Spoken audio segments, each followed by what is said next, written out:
মাতুয়াদের নাগরিকত্ব মিলবে, তবে এবার ভোট দিতে পারবেন কিনা জানি না। বার্তা কেন্দ্রীয় জাহাজ প্রতিমন্ত্রী শান্তনু ঠাকুরের। ভোটার তালিকায় স্পেশাল ইন্টেনসিভ রিভিশন হারের জেরে কি ফাটল ধরবে মাতুয়াদের ভোট ব্যাংকে? এই প্রক্রিয়ায় বহু মাতুয়ার নাম লিস্ট থেকে বাদ পড়েছেই বলে খবর। 2021 সালে বিধানসভা এবং 2024-এর লোকসভা ভোটে বিজেপির ওপরে পুরোপুরি আস্থা রেখেছিল মাতুয়া ভোটাররা। সেই ভরসায় এবার ধাক্কা লাগতে পারে বলে বিশেষজ্ঞদের একাংশের ধারণা। এমনটা যে ঘটবে না সে কথা জোর দিয়ে বলতে পারছে না মাতুয়া মহাসংঘের সংঘাধিপতি তথা কেন্দ্রীয় জাহাজ প্রতিমন্ত্রী শান্তনু ঠাকুরও। আগেও যে কথা তিনি বারবার বলেছেন, শুক্রবার গার্ডেন রিচ শিপ বিল্ডার্স এর একটি অনুষ্ঠানে কার্যত সেসবেরই পুনরাবৃত্তি তার কথায়।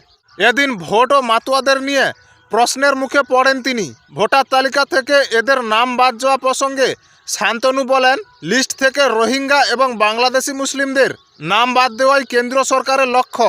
একই সঙ্গে মাতুয়াদের নাগরিকত্ব দেওয়াও আমাদের লক্ষ্য।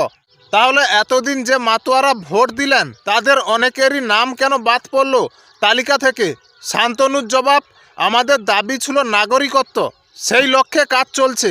আমরা খুব জোর দিয়ে বলছি, একজন মাতুয়াকেও বাংলাদেশে ফিরতে হবে না, সকলেই নাগরিকত্ব পাবেন।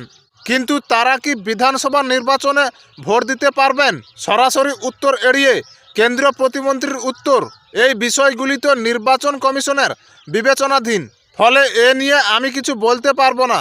তবে যাদের নাম বাদ পড়েছে তারা তো ফের আবেদন করতে পারবেন, কিন্তু এবারের ভোট তারা দিতে পারবেন কি না আমি সেটা বলতে পারবো না।